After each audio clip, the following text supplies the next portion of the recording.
그런즉 형제들아 어찌할까? 너희가 모일 때에 각각 찬송시도 있으며 가르치는 말씀도 있으며 계시도 있으며 방언도 있으며 통역함도 있나니 모든 것을 덕을 세우기 위하여 하라. 33절입니다. 하나님은 무질서의 하나님이 아니시오 오직 화평의 하나님이시니라. 모든 성도가 교회에서 함과 같이. 그 다음 40절 같이 보겠습니다. 모든 것을 품위 있게 하고 질서 있게 하라. 이 구절들을 중심으로 해서 오늘 말씀을 실게, 이 구절이 26절로 마지막 절까지의 핵심 구절이기도 합니다. 가끔 신앙생활 하다가 오랜만에 성도들을 만나면 크게 두 부류로 나눠지는데, 한 부류는 아주 신앙생활 할 때 재미나게 힘이 있게 하시는 분들이 있고, 또 한쪽은 반대인 경우가 있어요. 그런 것 중에 큰 요인 중에 한 가지는 교회에서 사역을 하고 활동을 하면서 힘을 얻는 분들이 있고, 반대로 사역과 활동을 하지 않으므로 신앙이 축 처져 있는 분들이 있습니다. 보통 교회에서 사역을 하는 것, 또 어떤 활동을 하는 것은 우리 신앙에 매우 유익하고 좋습니다. 왜냐하면 그런 사역과 활동들은 하나님의 사랑이나 하나님의 능력이나 또 그 일들을 감당하면서 주의 도움을 구하는 시간들을 가짐으로 더 기도하게 되고, 또 더 은혜를 구하게 되고, 또 응답되어짐을 통해서 하나님의 역사를 보게 되기 때문입니다. 그래서 사역과 활동을 하게 되어지면 이것들이 신앙이 대부분 플러스가 돼요. 이런 경험이 있는 사람들은 그래서 형편상 지금 사역을 하지 못하고 활동을 하지 못하면 사역과 활동에 대한 늘 갈망이 있어요. 내가 언젠간 다시 할 거다. 내가 시간이 되어지면 다시 내가 뭐 교사도 하고 성가대도 하고 다양한 사역들을 하면서 내가 하겠다. 왜? 그때 얻어지는 은혜가 많았기 때문에. 이런 마음들이 계속 있습니다. 그래서 저는 우리 교회 모든 성도들이 사실은 전부 다 어떤 사역이나 봉사활동을 할 수 있는 데까지 가기를 바랍니다. 지금은 아니어도 장기적으로 모든 분들이 다 다양한 사역에서 활동할 수 있기를 원해요. 왜냐하면 하나님 우리에게 주신 달란트들이 다 달라요. 그리고 그 달란트들은 활용되어지고 내가 써질 때에 그 가운데 하나님의 역사가 드러나요. 그러면서 또 내가 더 큰 주의 은혜를 간구하게 되어져요. 이게 이제 서로 맞물려 가지고 시너지 효과가 있습니다. 개인에게 신앙에게도 좋고, 공동체에게도 좋고, 다른 사람에게도 좋고, 교회는 더욱더 든든하게 만들어요. 그래서 길게 볼 때는 모든 사람들이 다 사역을 하고 활동하는 게 좋아요. 그런데 이것이 먼저가 아니라 은혜가 들어가는 게 먼저고 구원의 확신이 먼저이기 때문에 이 봉사와 사역은 나중에 있죠. 신앙이 성장하거나 은혜를 맛본 사람들이 해야만 되는 거지, 교회 처음 나온 사람들이 하는 것은 아니에요. 그러니까 장기적으로 볼 때에는 모든 분들이 점점 어떤 사역에 들어가고 봉사활동을 한다는 것은 교회가 아주 건강하게 가고 있다는 사인이에요. 점점 사역이 많아지더라, 활동도 많아지더라. 한 사람이 1인 사역 5역을 하는 것이 아니라 1인 1역만 하는데 점점 사역이 많아지더라. 아주 좋은 겁니다. 그런데 이렇게 신앙에 유익한 사역과 활동이 플러스가 아니라 마이너스가 되는 분들이 종종, 사실은 자주 있어요. 교회에서 활동을 하면서 많은 사역을 하면서 점점 목사를 욕을 하고 다른 성도들을 못마땅히 하게 되고, 또 교회에 대해서도 별로 좋지 않게 생각을 하고 기도도 사라지는 분들이 있어요. 말씀에 대한 갈망도 없는 분들이 있어요. 사역과 활동은 분명히 신앙이 유익을 한데 어떤 분들에게 이것이 전혀 유익한 것이 아니라 오히려 독이 되는 분들이 있다는 거죠. 교회도 마찬가지입니다.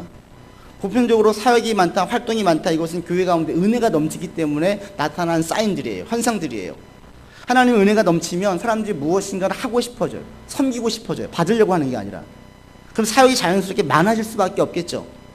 그런데 어떤 교회에는 사역이 많고 활동이 많은데 은혜가 상실되어지고 다툼이 많고 분쟁이 많고 이런 것들이 끊임없는 교회들이 있어요. 사역이 많음에도 불구하고. 지금 오늘 본문에 있는 이 고린도 교회가 딱 이런 케이스예요. 서신서에 나와 이 초대교회에는 많아야 50명이에요. 대부분 다 가정교회였어요. 20, 30명이면 많은 거였어요.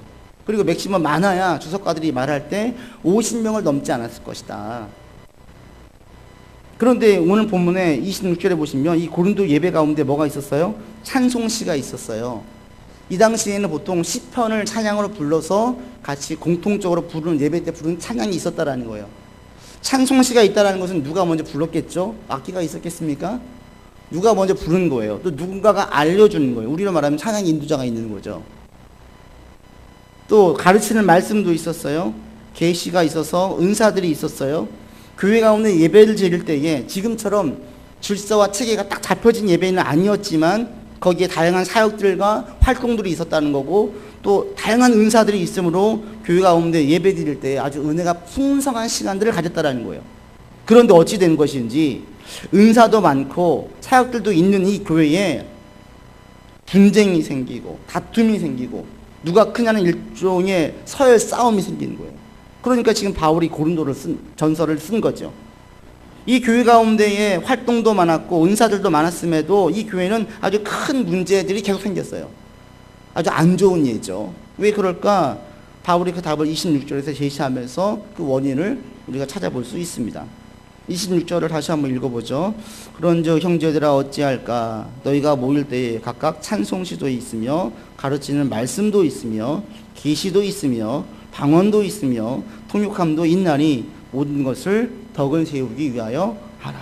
14장 전체의 주제를 한마디로 말하면 덕이에요. 덕을 세우는데 힘써라. 바꿔 말하면 고린도 교회에 있는 성도들은 교회의 덕, 공동체의 덕을 세우는데 전혀 신경을 안 썼다라는 거예요. 왜 사역을 하고 활동하는데 어떤 사람들은 그것이 은혜가 안 될까요? 교회 가운데 많은 사역이 있고 활동이 있는데 왜 그 가운데 이런 분쟁과 다툼과 싸움이 계속 날까요? 한마디로 말하면 이거예요. 사역을 하는 사람들이, 활동을 하는 사람들이 교회의 덕, 공동체의 덕을 생각하지 않고 하기 때문에 문제가 생기는 거예요. 내가 많은 사역을 했는데 내게 은혜가 안 돼요? 그것은 공동체의 덕을 생각하지 않고 했기 때문에 그렇습니다. 교회 가운데 많은 사역이 있는데 문제가 있어요? 거기 있는 사람들이 공동체의 덕을 생각하지 않고 했기 때문입니다. 보통 사역을 할 때 어떻게 시작을 해요? 누군가 권하죠. 또 어떤 사역이 있으면 자신이 들어가요. 그럴 때 이걸 통해서 내가 공동체의 덕을 끼쳐야 되겠다는 생각은 하지 않아요. 저게 나한테 맞으니까. 또는 저쪽에서 일이 필요로, 사역을 필요로 하니까 내가 들어가자 하고 들어가요. 그리고 사역을 한참 하다 보면 어떤 마음이 들어요? 점점 그 리더들의 말을 따라가게 되어져 있고 사람들이 오고 가는 말들이 있어요. 아유, 집사님, 성도님, 보니까 이러이러 재능이 있네요. 대단한데요? 좋은데요? 이런저런 말들이 막 나오기 시작을 해요. 사역을 하면서 점점 어떤 마음이 드냐면 하나님을 생각하기보다는 목사님에게 또 거기 이끄는 리더자들에게, 지도자들에게 그리고 거기 있는 사람들의 평판에 점점 반응을 해요. 하나님의 덕은 온데간데 없고 기쁜 마음으로 시작했던 것들이 점점 사람들의 말에 귀를 기울이고 반응하면서 사람들에게 예민하게 되어져요. 그래서 교회 사역과 활동을 할 때 주의할 점이 여러분 절대로 목사에게 잘 보이려고 사역을 하면 큰일 나요. 그러면 반드시 한참 지나고 나면 문제가 있어요. 은혜가 안 돼요. 다른 사람들에게 인정받으려고 사역을 해도 안 돼요. 이것도 시간 지나고 나면 앞서 말씀드린 것처럼 오히려 부작용이 생겨요. 자신을 돋보이게 하기 위해서 사역하고 활동하는 것도 안 돼요. 이것도 결국에는 내 신앙이 오히려 망치는 것이지 나를 건강하게 만들 수 있는 하나님의 은혜의 통로가 될 수 있는 사역과 활동들이 나를 오히려 올가매고 신앙이 더 떨어지게 만들어요. 그래서 모든 사역과 신앙생활 할 때에는 가장 좋은 것은 첫 번째 하나님께서 옳게 보시는 거예요. 왜 교회의 덕을 생각을 해야 돼요? 이게 하나님께서 원하시는 것이기 때문에 그렇습니다. 교회라는 것은 예수의 피로 하나님이 세우시는 거예요. 그러니까 교회는 잘 세워가야 돼요. 이게 아버지의 뜻이에요. 하나님께서 옳게 보시는 것이기 때문에 우리가 하는 거예요. 그러니까 사역을 할 때도 활동을 할 때에도 하나님께서 옳게 보시기 위해서 여기에 초점을 줘야 되는 거예요. 그리고 교회를 더 건강하게 하는데 내가 도움을 주기 위해서 부르신 성도들을 더 든든하게 하는 데에 내 은사가 쓰임 받는다면 감사함으로 감당하기 위해서 또 내게 주신 은사를 통해서 하나님의 어떤 얼마나 놀랍고 대단하신 분인지가 드러나게 된다면 이걸 영광으로 알고 그 일을 감당하는 거죠. 그러면 이런 마음으로 사역을 하고 활동을 하면 은혜가 넘치고 감사가 넘칠 수밖에 없어요. 하나님의 역사와 사랑을 경험할 수밖에 없어요. 이렇게 하시는 분들은 신앙에 큰 유익을 얻습니다. 저는 여러분들 신앙생활 할 때 이렇게 할 수 있기를 바라요. 다시 여러분 초점이 오직 하나님께로만 향할 수 있게 하기를 바랍니다. 제가 무슨 말을 하든, 주변 사람들이 무슨 말을 하든, 사람들이 어떻게 나를 평가를 하든, 어떤 말이 들려오든, 이걸 먼저 신경 쓰지 마시고, 하나님께서 나를 어떻게 보실까?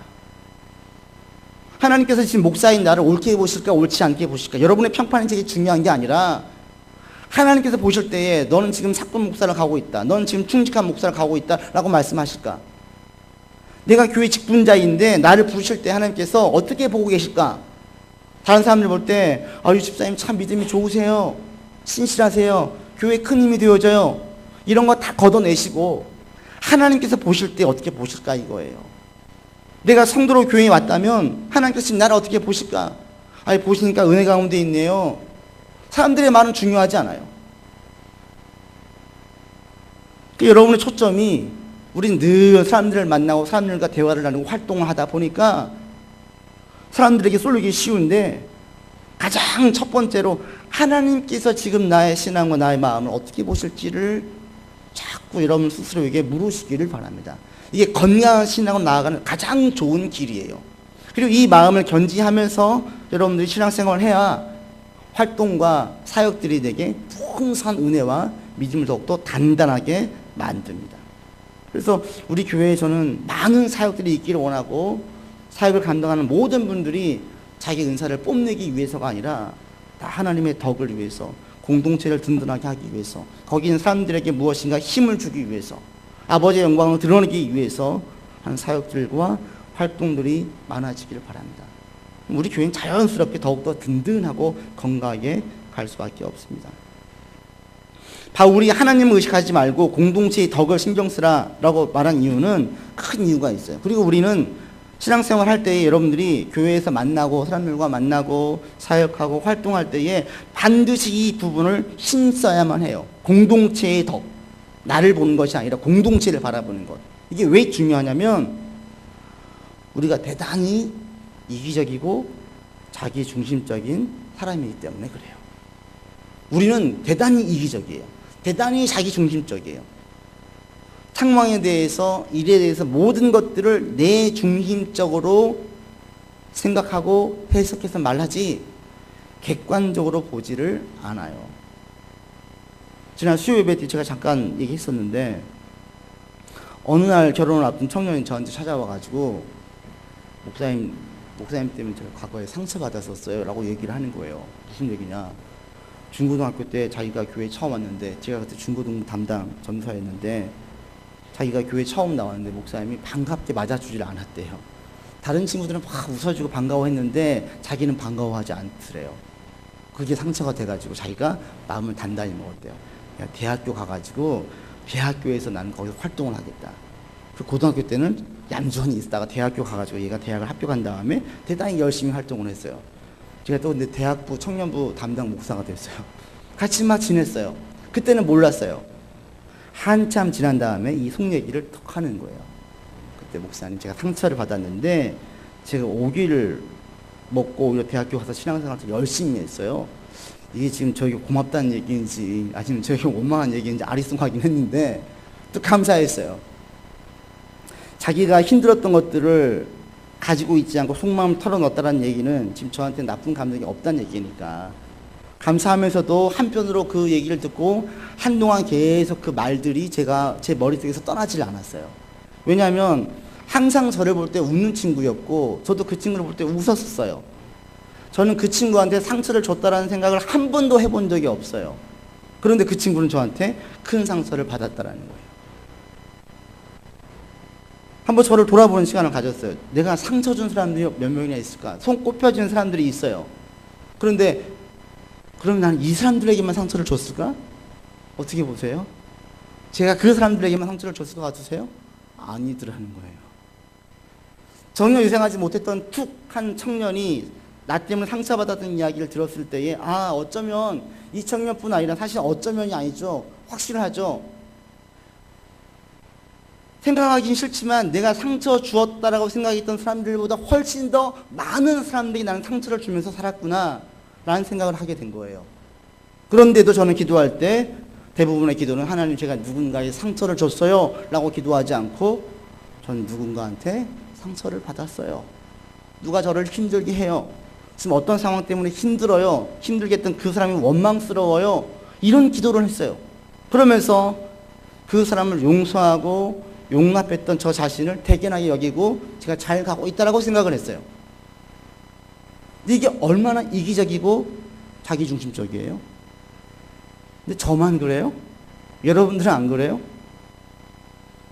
우리는 생각할 때 다 그렇게 생각을 해요. 대부분의 사람들이 다 그래요. 상처를 받았다고 이야기하지 어떻게 내가 누군가한테 상처를 줬어 이걸로 크게 고민하진 않아요. 상처를 줬는데 그냥 끝나요. 그러나 상처받은 것은 계속 곱씹어요. 대부분의 사람들은 많은 상처를 받았다라고 느끼지 자기가 많은 상처를 줬다라고 생각하지 않아요. 내가 받은 상처가 훨씬 더 크지 내가 준 상처가 크다라고 생각하지 않아요. 매우 소수의 사람들만 많은 상처를 받고 살았어요. 대다수의 사람들은 사실 받은 상처보다 준 상처가 많아요.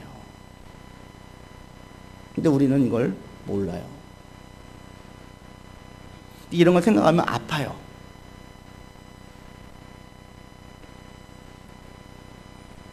이게 바로 우리 인간의 이기적이고 자기 중심적인 사고를 가지고 있는 우리의 한계예요. 그래서 우리가 교회와 공동체와 다른 성도의 신앙이 유익한가를 자꾸 물어야만 되는 이유가 여기에도 있어요. 이렇게 자꾸 물으면 물을수록 이기적이고 자기 중심적인 사고에서 우리가 좀 더 쉽게 벗어날 수 있기 때문에 그렇습니다. 나를 바라보지 않고 공동체를 바라보고 다른 사람의 유익을 구하고 교회의 유익을 구하려고 내가 생각을 한 번 더 하면 할수록 나의 이기적인 생각들, 나의 자기 중심적인 사고 속에서 조금 더 벗어날 수 있어요. 우리 신앙이 그리고 좀 더 올바르게 갈 수 있습니다. 저는 여러분들이 이기적이고 자기 중심적인 사고에 빠지지 않기를 바랍니다. 자꾸 여러분 입장에서만 보려고 하지 마세요. 한번 상대 입장에서 한번 헤아려 보세요. 저 사람이 내게 상처를 줬어. 저 사람 저런 말을 왜 내게 했지? 저 사람 입장에서 한번 생각해 보시라고요. 그리고 내가 툭툭 내뱉던 말들을 듣는 그 사람 입장에서 한번 생각을 해보세요. 여러분 기도할 때에도 하나님 제가 이런 상처를 받았습니다. 치료해 주세요 라고만 기도하지 말고 덧붙여가지고 주님 제가 이런 상처를 받아서 이렇게 아픈데 제가 누군가의 상처를 주었을 때 저 사람 또 얼마나 아프겠습니까? 제가 누군가의 상처를 줬던 사람이 있다면 그 사람 치료해 주십시오. 그 사람도 도와주십시오 라는 기도도 같이 드리시라고요. 이렇게 기도를 드리면 드릴수록 이기적이고 자기 중심적인 사고에서 조금 더 벗어날 수 있어요. 저는 여러분의 신앙이 자꾸 이기적이고 자기 중심적이고 자기 말만 옳다고 이야기하는 신앙으로 가지 않기를 바랍니다. 우리가 옳다라고 가장 강조하고 주장할 때는 성경 말씀에 근거할 때예요. 성경 말씀에 근거할 때는 특별하게 이 보편적인 진리 속에서는 우리가 관찰하고 고수해야 돼요. 그러나 나머지 부분에서는 고집 부리지 말자고요. 세상을 살아나가는 지혜, 서세술 얼마든지 유연성 있게 융통성 있게 우리가 할 수 있어야 되는 것이지요. 근데 우리는 저를 포함해서 너무나 이기적이에요. 너무나 자기중심적이에요. 늘 내가 힘들고 늘 나는 큰 상처를 받았고 늘 나만 고생했어요. 여기서 좀 벗어나서 여러분들이 다른 사람들의 상처도 보이고 다른 사람들의 아픔도 보이고 다른 사람들의 눈물도 보여주는 은혜가 있기를 바랍니다. 바울은 교회의 덕을 생각할 때 구체적으로 이 덕이 어떤 것인지를 오늘 본문 33절에서 이렇게 얘기하고 있습니다. 여러분 33절 같이 읽어보죠. 하나님은 무질서의 하나님이 아니시요 오직 화평의 하나님이시라. 얘기할 때에 지금 바울이 이야기할 때 교회의 덕을 26절에서 세우기에 힘쓰라라고 얘기했는데 그 교회의 덕을 힘쓰는 사람들, 다른 사람들 신앙을 생각하는 사람들 가운데에는 어떤 부분을 대단히 중요하게 여기냐면 33절에 있는 질서를 대단하게 여겨요. 40절도 마찬가지죠. 모든 것을 품위 있게 하고 질서 있게 하라. 은사에 대한 걸 정리할 때 한마디로 말하면 질서예요. 제가 14장, 15장, 16장을 쭉 강의하면서 확실하게 느낀 것은 바울은 지금 은사들을 얘기하고 있는 게 아니에요. 사실은 교회의 덕과 교회의 질서를 말하고 있습니다. 26절 이하로 쭉 제가 읽지 않았지만 바울이 27절로부터 보시면 방언에 대해서는 순서를 얘기해줘요. 너희를 방언할 때에 두 사람이나 27절 보세요. 많은 사람들이 세 사람 있을 때에 차례대로 방언을 해라. 그리고 한 사람이 통역을 해라. 만약에 통역하는 사람이 없으면 교회에서 방언하지 마라 라고 얘기를 해요. 이 말씀을 오늘날 우리 교회, 한국교회 그대로 들여놓으면 교회에서 공예배 때 방언 얼마나 많이 기도회 때 얼마나 많이 해요? 통변의 은사가 없으면 하지 말라라는 거예요. 근데 바울의 의도가 이거냐? 아니에요. 이걸 그대로 문자적으로 우리 한국교회에 적용시키면 안 돼요. 바울의 요점은 방언을 어떻게 하라가 아니라 질서에 대한 이야기를 하고 있어요. 예언도 마찬가지입니다. 예언을 이야기할 때에도 그 다음 보시면 누군가 29절 보시면 예언할 때 둘이나 셋이나 한 명씩 해라. 근데 누군가 또 다른 예언을 들었을 때는 그 사람이 이야기하게 하고 계속 이야기하는 사람이 계속 이야기하지 마라. 새로 들어라. 그리고 또 누군가 권면을 하고 점검을 해보아라 라고 이야기합니다. 이게 다 어떤 얘기냐면 질서에 대한 이야기예요. 그 다음 34절도 보시면 여자는 교회에서 잠잠하래요. 바울이 보편적으로 여성과는요 남자와 여자를 불평등하게 보지 않았어요. 다른 곳에 보면 바울은 여성들을 동등한 동역자로 여겼어요. 그런데 이 34절과 35절을 보면 여자를 대단히 낮게 보고 있는 것 같죠. 근데 그렇지 않아요. 이건 어떤 얘기냐면 이 또한 질서에 대한 이야기예요. 여자들이 예언받았다고 하는 사람들이 질서를 깨고 자신들이 막 말하고 질서를 인정하지 않는 모습들에 바울이 질서를 잡아주고 있어요. 만약 방언과 예언이 고린도 교회 가운데 문제가 없었다면 이런 식으로 바울이 구체적인 지침을 안 주었을 것입니다. 즉 예언, 방언 이것은 은사에 대한 얘기가 아니라 사실은 바울은 질서를 얘기하고 있어요. 예언의 은사, 방언의 은사가 교회를 어지럽히고 분쟁을 일으킨 것이 아니라 이 은사들을 질서 있게 쓰지 않았기 때문에 문제가 된 거예요. 그래서 바울은 지금 전체적으로 질서를 대단히 중요하게 여기고 있어요. 공동체 유익을 생각하는 사람, 교회의 덕을 생각하는 사람, 다른 사람 생각하는 사람들은 그 마음 가운데에 무엇을 대단히 가치 있게 여기냐면 질서를 대단히 가치 있게 여겨요. 질서라는 것은 단순히 지위를 말하는 게 아닙니다. 지위와 함께 자신이 할 일이 무엇인지 그리고 그 일들을 잘하고 있는지를 다 아우르는 말입니다. 지금 은사를 얘기할 때 마찬가지거든요. 어떤 은사를 사용할 때에 어떤 순서대로 어떻게 이것은 너의 역할이 무엇인지 네가 할 일들을 잘하고 있는지가 포함되어져 있는 얘기예요. 질서를 중요하게 여기는 사람들은 자신이 지금 교회에서 어떤 직분에 있는지 그 지위가 어떤 이 지위 가운데 내가 할 일이 무엇인지 그리고 내가 이 일들을 얼마나 잘하고 있는지를 스스로 자꾸 헤아려 보는 거예요. 이게 바로 공동체의 덕, 교회의 덕, 다른 사람들의 유익을 신경 쓰는 사람들, 신경을 쓰다 보면 쓰다 볼수록 그 마음 가운데 가져지는 큰 가치입니다. 저 여러분들도 그래서 질서를 대단히 중요하게 여기는 분들이 되기를 바랍니다. 이건 가만히 보면요 교회에서만 통하는 게 아니에요. 세상 모든 공동체는 이게 다 통해요. 잘 되는 공동체들은 전부 다 질서가 분명히 잡혀 있어요. 직장도 보세요. 기업이 커지면 커질수록 질서가 확실해요. 서열이 확실하고 자기에 맡겨져 있는 파트가 확실하고 거기에 대한 상벌이 확실해요. 그러면 그 기업은 잘 돌아가요. 근데 신앙생활 할 때도 마찬가지입니다. 우리 가운데 이 질서가 잘 잡혀져 있어야 돼요. 여러분들 가운데 질서가 잘 잡혀져 있기를 바랍니다. 그 질서를 교회에서만 잡지 마시고 여러분 몸담고 있는 모든 공동체에 이 질서를 대단히 중요하게 여기면서 나아갈 수 있기를 바랍니다. 여러분 가정에서 만나면 내가 며느리면 며느리 위치에서 내가 사위면 사위의 위치에서 내가 자녀이면 자녀의 위치에서 내가 부모라면 부모의 위치에서 질서를 잡아가는 거예요. 그러면 이 질서가 우리로 하여금 이기적이고 자기중립적인 생활을 버릴 수 있게 또 만들어줘요. 질서를 잘 잡는, 질서가 확실하게 잡혀지는 곳은 어느 누구도 이기적일 수가 없어요. 한번 보세요. 직장에서 질서가 잘 잡혀지는 직장에서 내가 이기적으로 할 수 있어요? 4시간 마음대로 쓸 수 있습니까? 못해요.